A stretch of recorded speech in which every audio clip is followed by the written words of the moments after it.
From Los Angeles, California, the entertainment capital of the world, it's the 80s Movie Podcast. I'm your host, Edward Havens. Thank you for listening today. On this episode, we're going to visit yet another orphan film, a movie that represents the sole theatrical release from its distributor.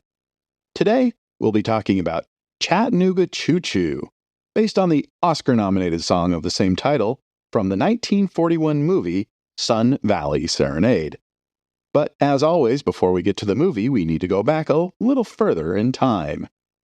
In 1976, a gentleman named Phil Borak, who owned a service company called Tri-State Theater Services, which booked films for independent theater owners in the Midwest, decided he wanted to be a film producer, and he decided his first movie needed to be based on Harper Valley PTA, a song that had scandalized some parts of America in 1968, with its lyrics about a single mom who stands up to her daughter's school's parent-teacher association for taking their frustrations about mom's unique lifestyle out on the daughter. He would start April Fool's Productions to get the $1 million film made. After the film's completion, Borak couldn't find a distributor willing to release the film, so he would add a distribution company to his production company to get it into theaters. The Harper Valley PTA movie would be released on May 23, 1978, featuring I Dream of Jeannie's Barbara Eden as the mom, and it was a hit in theaters, earning $25 million during its 9-month run in theaters. After the film finished its rounds around the country, Borak would shut down the distribution side of the operation, and soon thereafter, the production side as well, once the television series adaptation of the movie finished its 30-episode run in 1982. But soon thereafter, Borak decided to try and make another movie based on another song. Chattanooga Choo Choo was a big band swing tune recorded by Glenn Miller and his orchestra, which told the story of a young man on a train from New York City bound for Chattanooga, Tennessee, where the love of his life is waiting for him to arrive so they can settle down together. The song would be the first single ever to be awarded a gold record from the Recording Industry Association of America and had been the #1 song in the nation when Japan attacked Pearl Harbor. The song had been covered by hundreds of artists over the years, from Cab Calloway and the Andrews Sisters to Harry Connick Jr. and the Muppets. Not together, those last two. Harry Connick Jr. did a version and the Muppets did a separate version.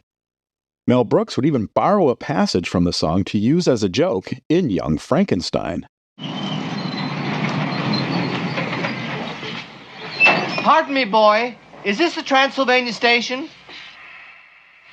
Yeah, Truck 29! But rather than reopen April Fool's Productions, he would start a new company, April Fool's Production 2, to get Chattanooga Choo Choo made. Borak would hire Bruce Bilson, a second-generation director who had won an Emmy for directing an episode of Get Smart in 1968, to direct the film. Side note, Bruce Bilson is the father of Danny Bilson, the co-creator of the 1990 TV version of The Flash and co-writer of The Rocketeer, and the grandfather of actress Rachel Bilson. Borak would hire a first-time screenwriter, Stephen Phillips Smith, to adapt the song into a screenplay, but when Smith's first effort wasn't up to snuff, Borak would bring in a new writer, Robert Mundy, the co-writer of the 1979 sci-fi horror film The Visitor, to make more sense of it all. Mundy's draft would have almost nothing to do with the story of the song, outside of a train that needed to get from New York City to Chattanooga.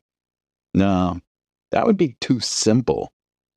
Now we have Alonzo, whose entire life has been the ownership of the Chattanooga Choo Choo Railway. Alonzo is about to celebrate his 75th birthday with his family, which includes his daughter Estelle, her husband Bert, their daughter Jenny, and Jenny's fiancé Paul, as well as many of the staff of the train. Bert is late to the party because he's been fooling around with his mistress, Maggie, who he plans on marrying once he divorces Estelle. Alonzo dies shortly after the party and leaves $5 million in the will for his granddaughter and his property and company to his daughter. To teach Bert a lesson, Alonzo's will specifies Bert will get $1 million only if he can get the Chattanooga Choo Choo, which has not operated in years, to bring Alonzo's body, which has been buried in one of the train's boxcars, from New York City to Chattanooga within 24 hours, adhering to the train's historic timetable. And there's a ton of subplots involving football teams, bikers, a Memphis con man posing as a count, peepholes, a half-blind train fireman and a half-deaf train engineer, racist slurs, biker cliches, and a bunch of other things that are so silly they can only be seen to be believed. Barbara Eden is back, this time as Bert's mistress, along with George Kennedy as Bert, Little House on the Prairie's Melissa Sue Anderson as Jenny, Christopher McDonald as Jenny's fiancé, Clu Gulager as Jenny's fiancé's father, and because football is involved, Joe Namath. Like any good producer, Borak did not spend much of his own money producing the film.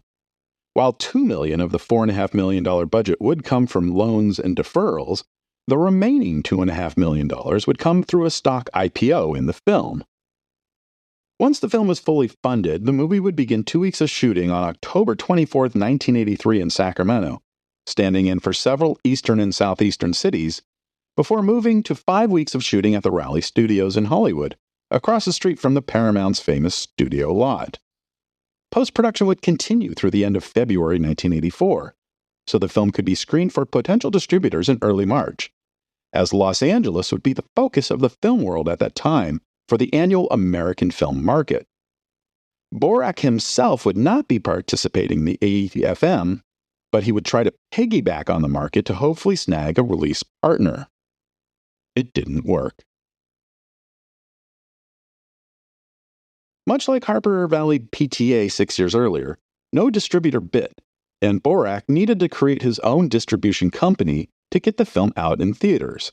And once again, he called that distribution company April Fools, although it was technically April Fools Productions 2. Borak wanted to release the film on May 23rd, the same date he released Harper Valley PTA, but that date was already taken by the first expected blockbuster of the 1984 summer movie season, Indiana Jones and the Temple of Doom. So Borak decided on a different date, May 25th. It was definitely a calculated risk, but if there's one thing we have seen time and time again in the movie distribution game, is that the market can and will expand as needed if there are multiple movies out at the same time that audiences want to see. We saw it in the summer of 2023 when Barbie and Oppenheimer both opened to huge business the same weekend.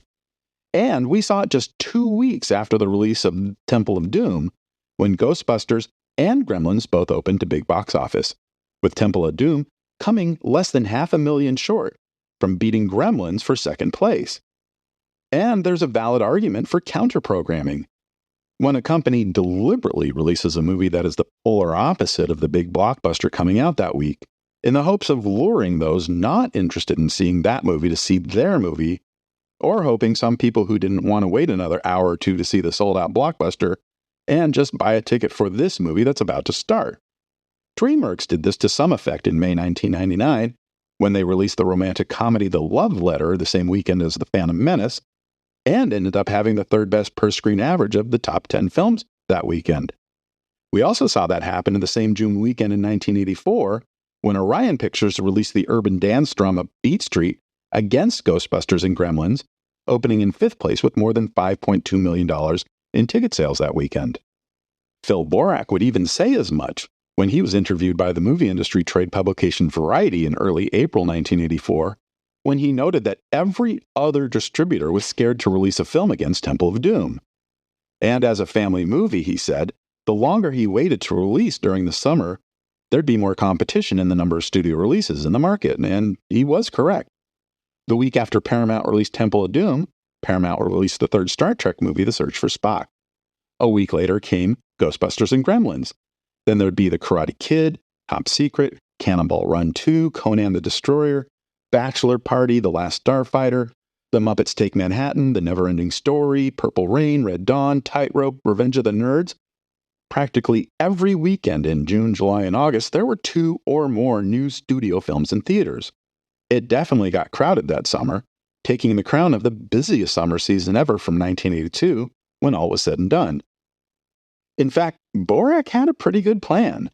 Release the film in about 750 theaters nationwide, keep advertising spending down by utilizing only local television ad spend, use co-op newspaper ads with local exhibitors, and avoid the most expensive markets to advertise in, the Northeast corridor representing Boston, Cleveland, New York City, Philly, and Pittsburgh.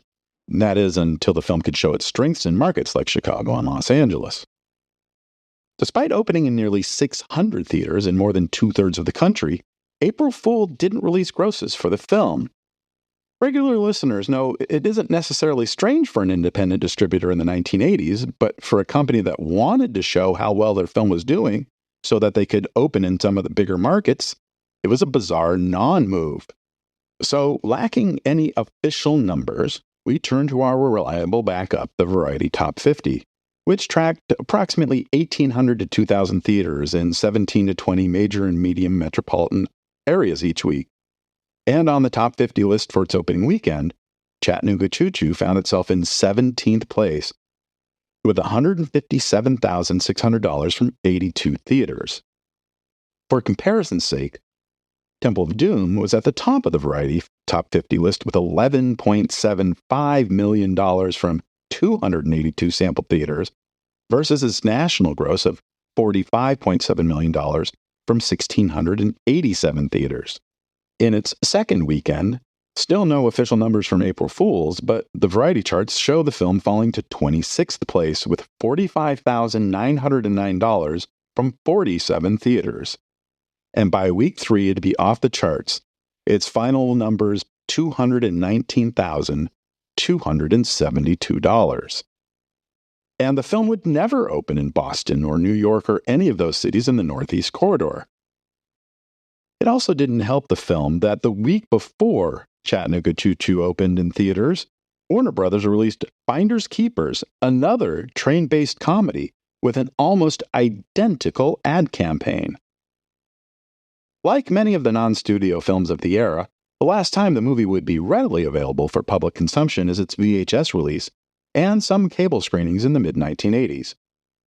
As of November 2023, the film has never been released on DVD or Blu-ray and has never been available on any streaming service. The only way to see the film today is a poorly formatted rip of the 1985 Thorn EMI VHS tape available on YouTube. The film is not very good regardless of that formatting on YouTube, with the one interesting thing happening at the end of the movie when, during a wedding scene, Joe Namath uses his actual Super Bowl III championship ring to betroth himself to his bride. Other than that, there's a lot of silly slapstick stuff that you've already seen 100 times before in 100 better movies. Thank you for joining us. We'll talk again soon. Remember to visit this episode's page on our website, the80smoviepodcast.com, for extra materials about Chattanooga Choo Choo. The 80s Movie Podcast has been researched, written, narrated, and edited by Edward Havens for idiosyncratic entertainment. Thank you again. Good night.